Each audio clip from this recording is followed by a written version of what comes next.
nakoluka yo butupemo ya musa elikya ya mitema ya bato biso tobelemi koluka yo wapi epa yozali nzambe nanga naleli mpe mingi eyano te nakobengaka yo oya kosunga yo nga nakoki lisusu te nalelie pasi na ngai ekoma feti ya banguna mifiko ya kobondela mpona likambo na ngai basangani balimisenga nawa babobangai mabosi.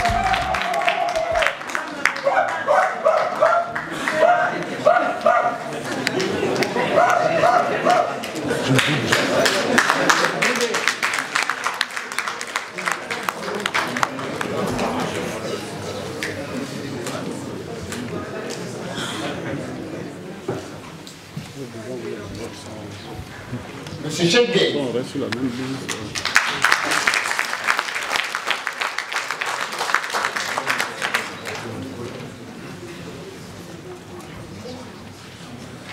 Madame la Présidente, je vous remercie infiniment pour cet honneur qui nous est fait aujourd'hui d'être parmi vous pour commémorer cette journée.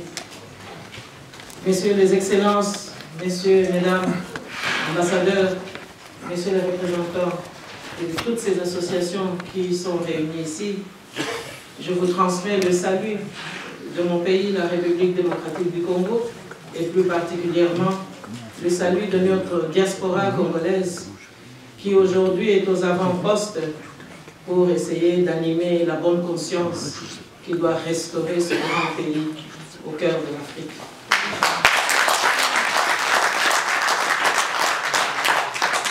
Alors nous sommes ici pour le souvenir, avons-nous lu dans les invitations, c'est-à-dire pour reconstruire et aller de l'avant. Mais c'est aussi le moment de s'interroger. Tous ces tirailleurs, tous ces Africains, tous ces ancêtres qui ont donné de leur sang pour que la liberté gagne. Mais le prix du sang versé, quelle en est la valeur aujourd'hui? Le prix de la liberté, quelle en est la valeur? Mais surtout le prix de la mémoire, quelle en est la quintessence pour que les générations à venir tirent profit des leçons que nous allons tirer et que nous devrons nécessairement tirer pour que ce monde vive dans une relative liberté et surtout dans une interdépendance bien comprise entre les nations qui se respectent.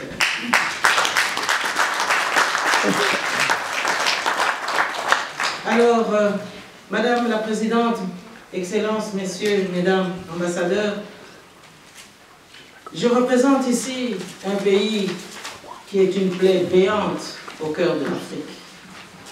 En ce moment précis, notre démocratie si fragile est en train de vivre le contre-courant de l'histoire, le contre-courant de la mémoire et surtout la restauration de la violence. Alors, cette démocratie, cette mémoire, comment devons-nous sauver ces valeurs?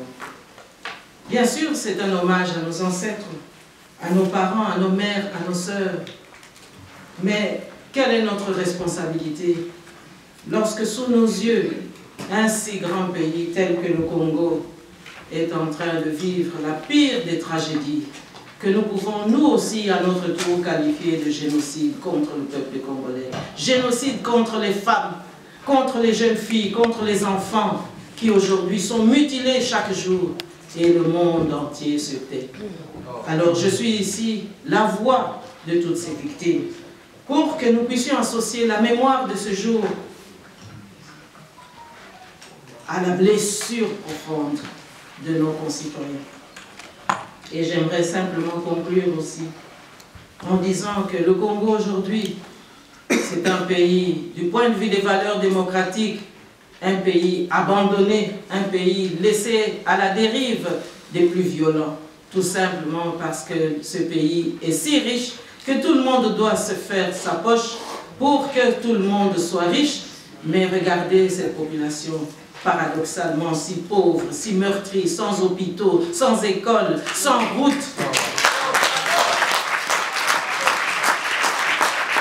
Alors, pour préserver cette mémoire que nous commémorons aujourd'hui, il ne faudrait surtout pas qu'on oublie que le plus grand pays francophone d'Afrique ne doit pas subir d'autres types d'injustices.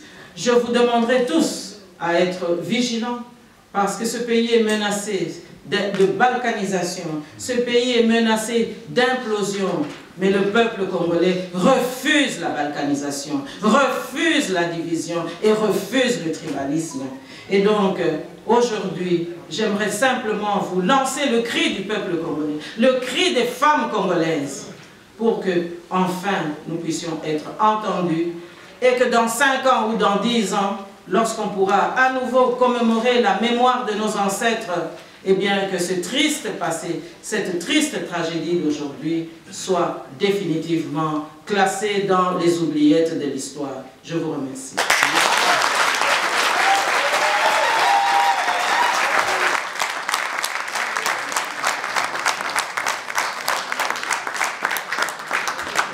Je dis toujours, quand il y a la guerre, ce sont les femmes qui souffrent.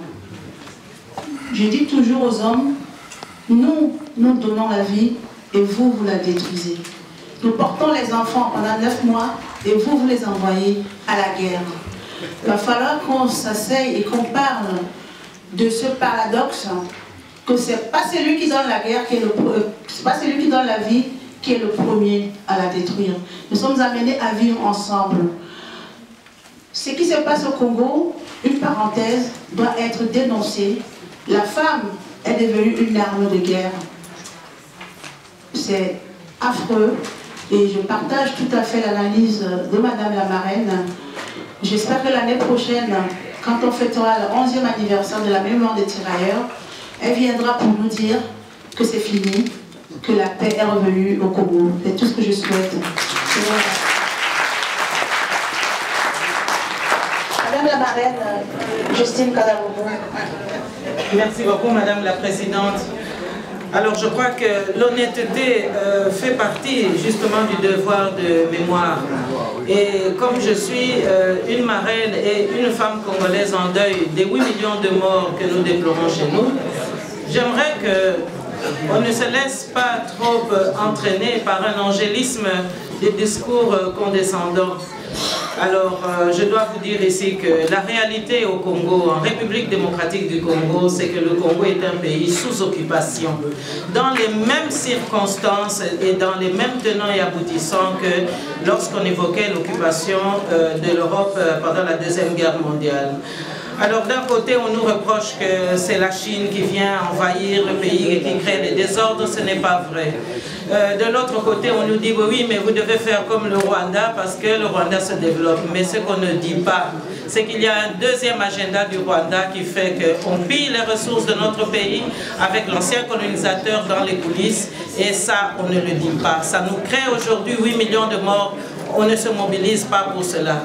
Donc tant que l'occupation rwandaise instrumentalisée par certains pays de la communauté internationale continuera, eh bien le Congo va continuer aussi à pleurer. Et donc je vous appelle ici chacun, dans son domaine de prédilection et d'action, d'agir de sorte que les bonnes consciences internationales soient enfin placées devant leurs responsabilités pour rendre l'ascenseur à la République démocratique du Congo qui n'a provoqué de guerre contre personne.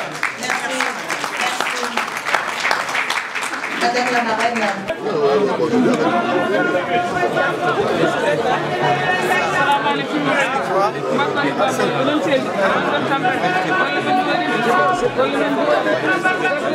Oui, on aime un tout petit peu.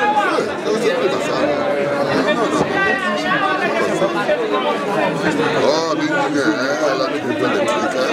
Elle avait dans le temps, 90 par là, 92, 91, elle avait tout le restaurant.